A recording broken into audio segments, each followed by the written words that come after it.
নমস্কার বন্ধুরা, রূপাস কিচেনে সবাইকে স্বাগত। চলে এলাম নতুন রেসিপি নিয়ে। আজ আমি তৈরি করছি হিং দিয়ে ফুলকপি আলুর ডালনা। দেখো বন্ধুরা, এখানে ফুলকপি আলুগুলোকে আমি গরম জলে একটু ভাপিয়ে নিয়েছি।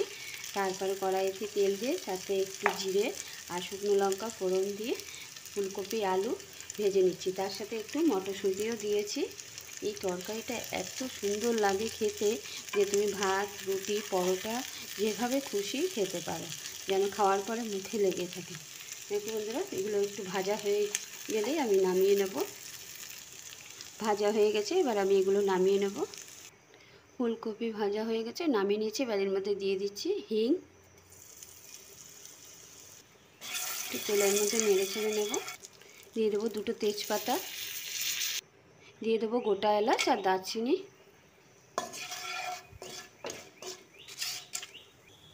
এবার এর মধ্যে দিয়ে দিচ্ছি জিরে গুঁড়ো, ধনে গুঁড়ো, আদা আর শুকনো লঙ্কার একটা পেস্ট বানিয়ে রেখেছি, সেই পেস্টটা। মশলাটাকে ভালো করে তেলের মধ্যে কষিয়ে নেব। হিংটাও ভালো করে মিশিয়ে দেবো। এবার এর মধ্যে দিয়ে দিচ্ছি স্বাদ মতো নুন, দিয়ে দিচ্ছি হলুদ গুঁড়ো, দিয়ে দেবো কাশ্মীরি লঙ্কার গুঁড়ো, দিয়ে দেবো টমেটো টুকরো। আবার ভালো করে সব একসাথে কষিয়ে নেব। মশলা থেকে তেল ছেড়ে এসছে। এবার এর মধ্যে দিয়ে দিচ্ছি পরিমাণ মতো জল। জলটা দিয়ে দিয়েছি। এবার 2-3 মিনিটের মতো এটা ফুটতে দেবো। এই তরকারিটা কিন্তু বন্ধুরা আঁশ নিরামিষ দুভাবেই করা যায়, যার যেটা ভালো লাগে। আমি আজকে ঝোলটা ফুটতে ফুটতে আমি এর মধ্যে দিয়ে দিচ্ছি একটু আখের গুড়। ঝোলটা ফুটে উঠেছে। এবার আমি এর মধ্যে দিয়ে দেবো ভেজে রাখা আলু, ফুলকপি আর মটরশুঁটি।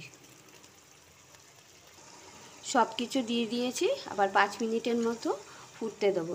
যেহেতু আলু আর ফুলকপিগুলো একটু নরম হয়ে আসলে তারপরে বাকি উপকরণ দিয়ে নামিয়ে নেব।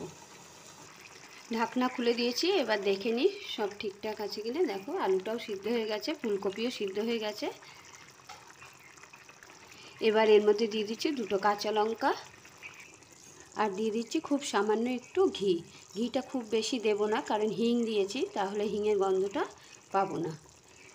ব্যাস, রান্না কিন্তু বন্ধুরা পুরোপুরি কমপ্লিট হয়ে গেছে। এবার আমি গ্যাসের চুলা অফ করে দেবো। দেখো বন্ধুরা, তরকারিটা আমি নামিয়ে পাত্রে ঢেলে নিয়েছি। কেমন হয়েছে দেখে তোমরা বলবে, ভালো লাগলো অবশ্যই জানাবে। আজকের রেসিপিটা তোমাদের কেমন লাগলো। দেখা হবে পরের ভিডিওতে। আজ তাহলে চলি, টাটা।